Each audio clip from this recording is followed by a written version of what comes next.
can see like. Just go like that. There you go.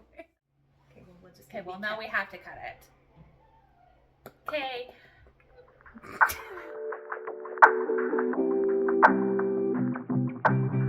Welcome to another episode of A Little Unbalanced. I'm Cassie, and this is Vanessa. And we're here to talk to you about hiding behind labels today.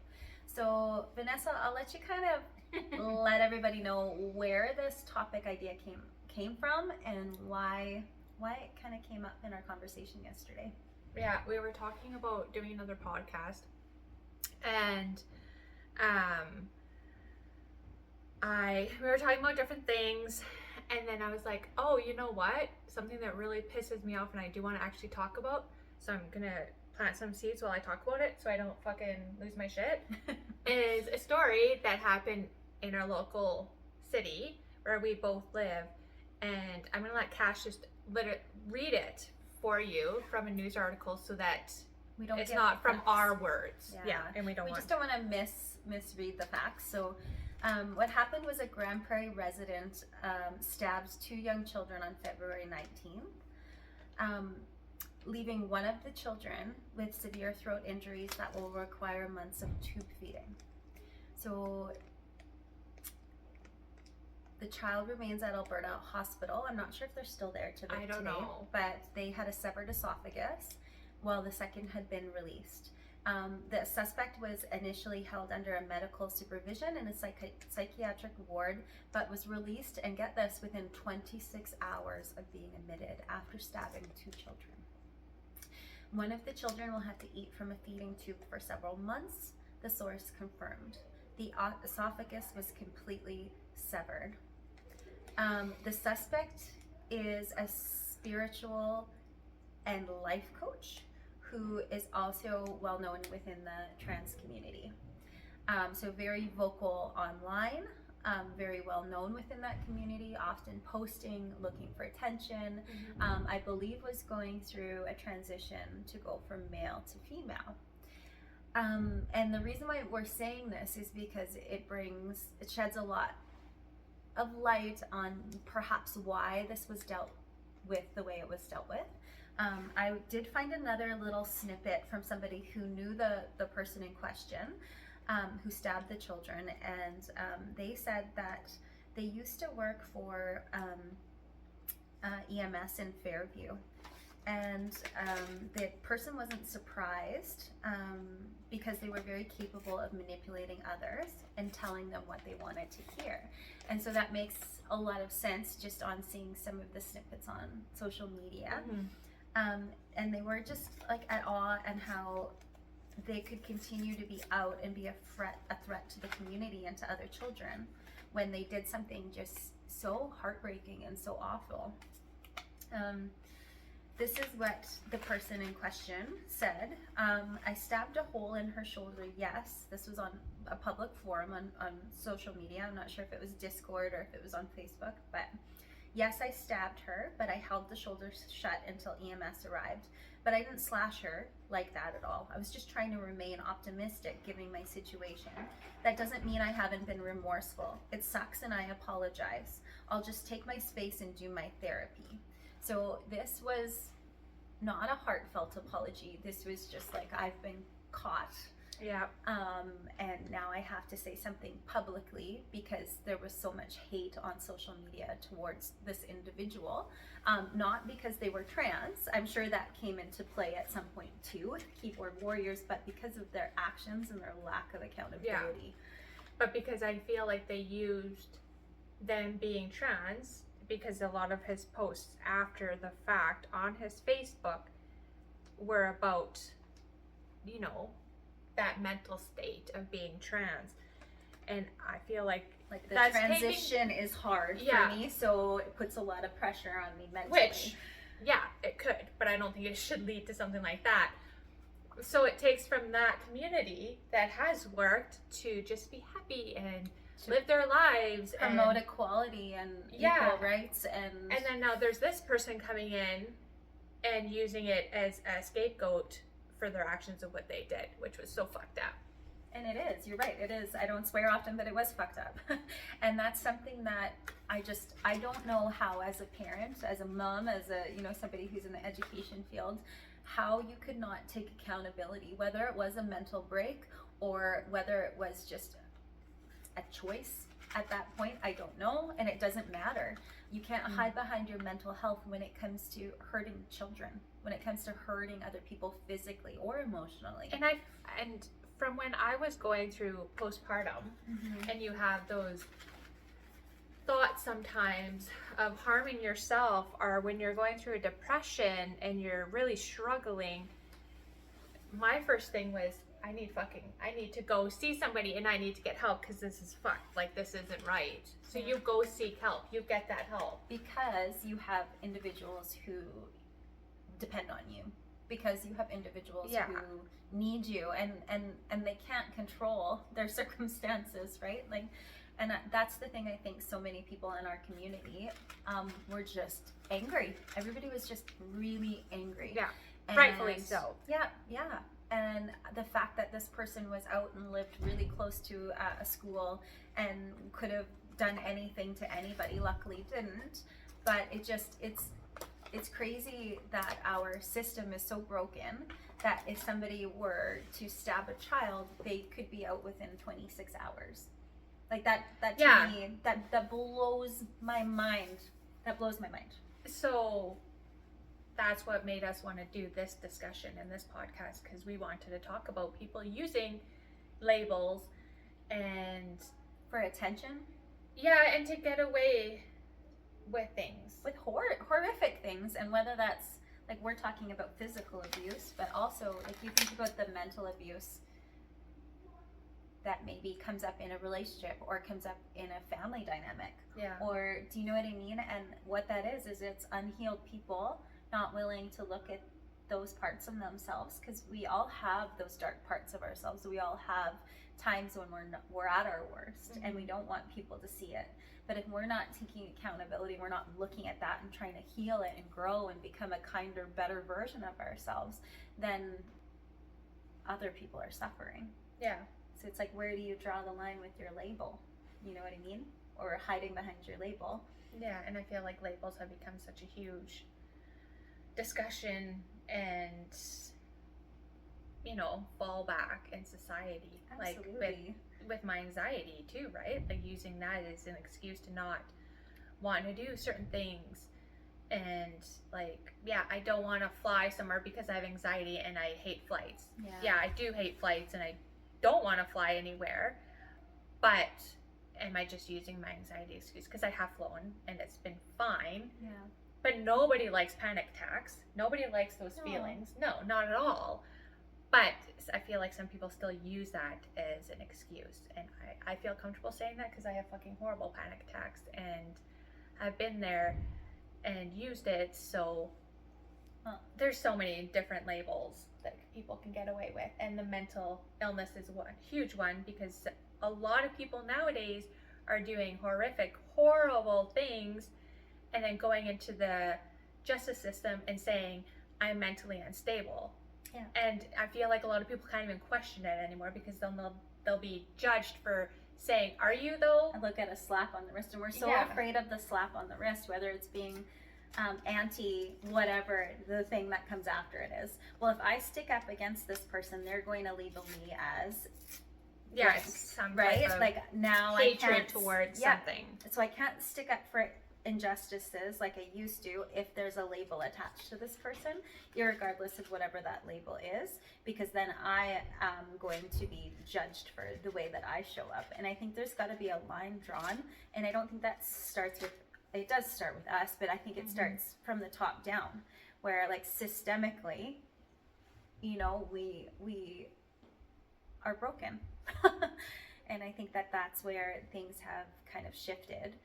When it comes to social media and society, is people are keyboard warriors and people are hiding behind their screens, and instead of getting the help they need or taking accountability in the way that needs to be done, we're just acting like we have it all together behind a screen, and we're hating on other people.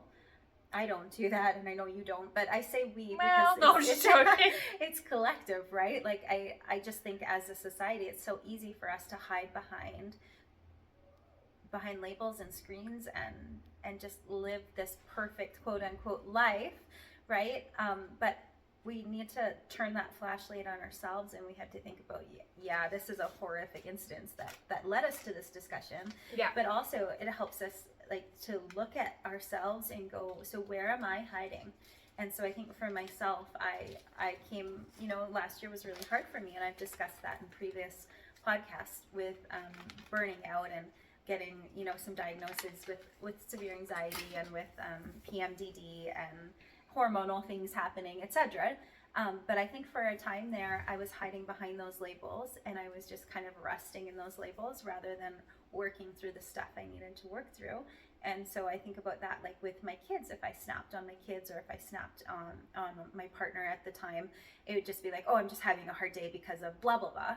When in reality, yeah, I was, but it wasn't okay for me to be unkind, if that makes sense. Yeah, because I tell Kanan, like my son, when he's having a hard day and he's overstimulated and other things have pissed him off, if he comes to me and I say something or I'm doing something and he can't handle it and he snaps at me, I'm like, okay, I get it. Yeah. You're having a hard day and this and this and this pissed you off and you're feeling this way and you're feeling this way, but that's not my fucking fault. Yeah. That's not me. That's you, and you need to figure it out and not take it out on me. And if you need space, have space. And if you don't want me to bother you and be around you, that's fine. I don't have to be, but just don't take it out on me. Yeah. Don't ruin my day because you had a bad day. Yes, and like as adults, we're learning that skill, right? And I think like that's where reparation comes in, right? So I know you and I have talked about this. If we're having like 2 days or 3 days leading up to our periods, we kind of get she-banshee, Yeah. right? And so then it's like, okay, I snapped, which sometimes, it's hormonal. It is. It's hard to control. So that's where reparation comes in. I will snap at the kids, and then I will give myself some space, and I will come back and I'll say, you know what, I'm really sorry. This is what I'm going through. It's not an excuse. And then that apology piece, because that lets them know it's okay not to be perfect, but it's also not okay to treat another human being that way. And I think that's the difference, is like nobody's perfect, but you have to own up to your stuff. And I think there's some power in that apology, but also the changing of your behaviors after the fact. Yeah. Because like you can apologize till you're blue in your face, but if that continues and you're not like taking accountability and putting yourself into your own little quiet space. Because a lot of women have their period, and it's like, yeah. And my husband used to always say this to me when I would get my period or when I would be hormonal and I would be a spaz. And he would be like, well, you can't use it as an excuse. And I'm like, I And that can't. would It's anger not you. an excuse. But now, Yes. when I look at it, so now I just had my period a week ago. And leading up to my period, I was miserable. Don't touch me. I don't love you. Like, just leave me alone. Like, going through all those feels. And, like, I don't know if I'm happy. And, like, just everything. Just the whole shebang of hatred towards everything. Even yourself, right? Yeah. Like it's like, I just hate life at this moment, and it's hormonal. And I'm using it as like, okay, I'm hormonal, which you are, and that's fine, but you shouldn't use it as an excuse to be mean to other people. Yeah. So I would tell my husband when he would be, poking the bear and harassing me, I would say to him, I can't. I literally cannot right now. I can't control it, but I can't. So can you please take a step back and just let me be. Poke it a couple more times just to see. That's Let's on just him, make then. sure that this is legit. And then, okay. And then let me be. And then my period is done and I'm kissing him and I'm all over him. I'm loving. And then just the other day, I was like kissing him and hugging him and he's like, whatever, embracing it, taking it. And then I was like, isn't it crazy how like just a week ago I was wanting to murder everybody? He's like, yeah, it is. So not using that as an excuse and then being like, a horrible person and thinking that it's fine to be that way because I am hormonal. Yeah. Or I do have anxiety. Or I am this way. And that's even with grief. It's like anything. Using grief as a reason to be a horrible person. Yeah. When it's like, you can use you don't have to take it out on the person that you're with. Unless they deserve it. Maybe Well, they're asking for it. That goes both ways. So men listening, we just want you to hold space for us when we're in those moods. But women, Give us you have to grace. be vocal. You have to be verbal. You have to say, Yeah.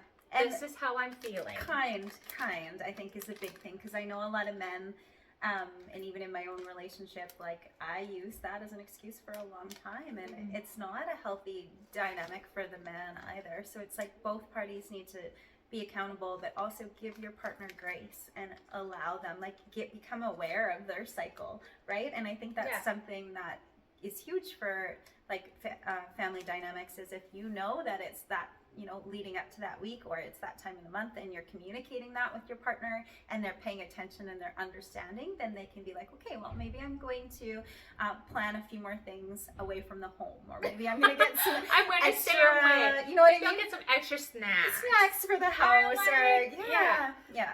And I So- think those are ways that you can work as a team, because it often, when you're like, when you have labels, you feel all alone in that.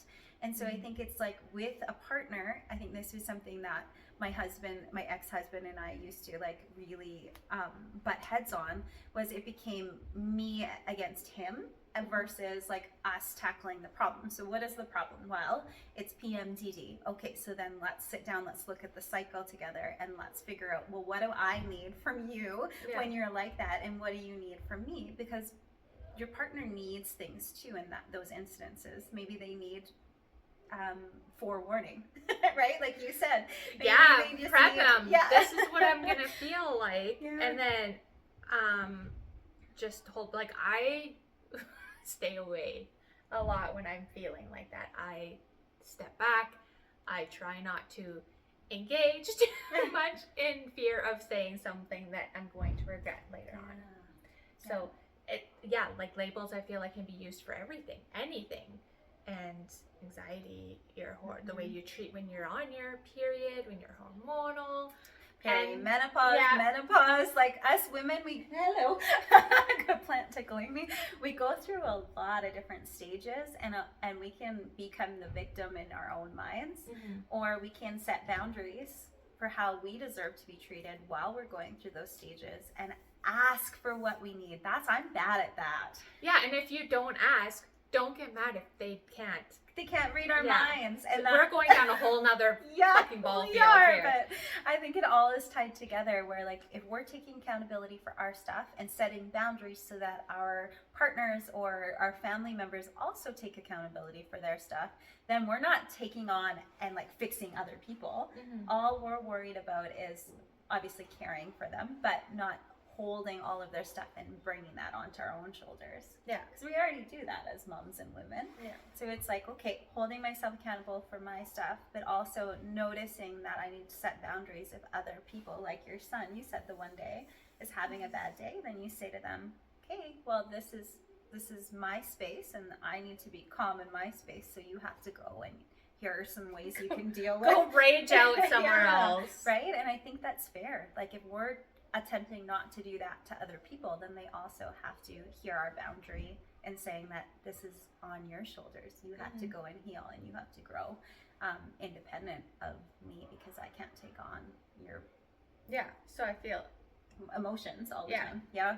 And with that gentleman, just going back for a second, with that person using the trans community who has worked so hard to overcome so much, and the gay community and every other community that is a minority.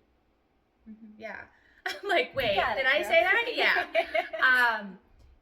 Using that to get away with certain stuff, or to fall victim to certain stuff, I don't think is right, because a lot of people have worked very hard in fighting to be happy.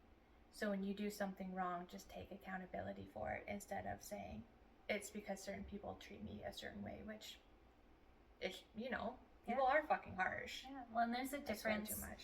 There's a difference between like asking for understanding in a situation and saying like, I'm having a hard day and this is why I'm feeling this way because I'm going through XYZ. I'm really sorry for my actions and I'm working towards healing that part of me or whatever.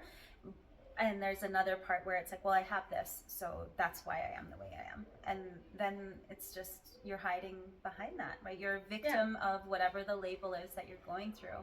When we know perspective and how you show up in life, you know, can really make a difference.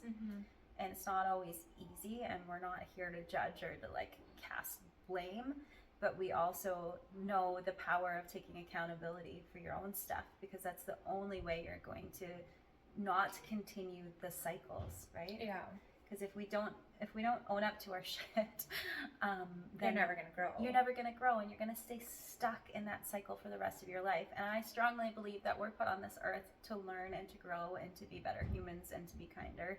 And sometimes it's hard and it's painful, but just know that we're here with you, and we want to talk about it and we want to grow alongside you. Yeah. So thanks for joining.